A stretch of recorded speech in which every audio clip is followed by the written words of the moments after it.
என் பாட்டி சொல்வாங்க, வயசானவங்க பெரியவங்க இறந்து போறாங்க. சரி, ஏன் சின்ன வயசுல இருக்கிறவங்க குழந்தைங்க கூட இறந்து போறாங்கன்னு என்னைக்காவது யோசிச்சிருக்கியான்னு கேட்டாங்க.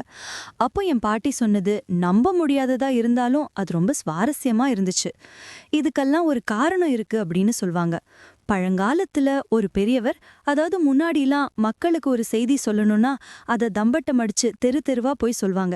அந்த மாதிரி ஒரு பெரியவர் தெரு தெருவா போய் காயுதிர பழமுதிரன்னு தம்பட்டம் அடிச்சு சொல்லிட்டு இருக்காரு.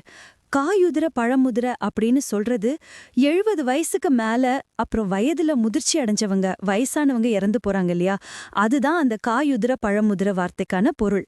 இத அவர் ஒவ்வொரு தெருவும் போய் மக்களுக்கு சொல்லிட்டு போறப்போ, இந்த சின்ன பசங்கள்லாம் அவர் பின்னாடியே கல்லு, குச்சி எல்லாம் எடுத்து அவர் மேல போட்டுக்கிட்டே அவரை பின்தொடர்ந்துகிட்டே இருந்தாங்களாம்.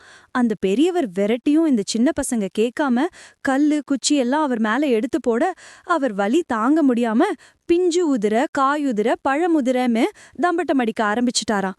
அதனால தான் சின்ன வயசுல இருக்கிறவங்க குழந்தைங்களும் கூட இறந்து போறதாவும் என் பாட்டி சொல்வாங்க.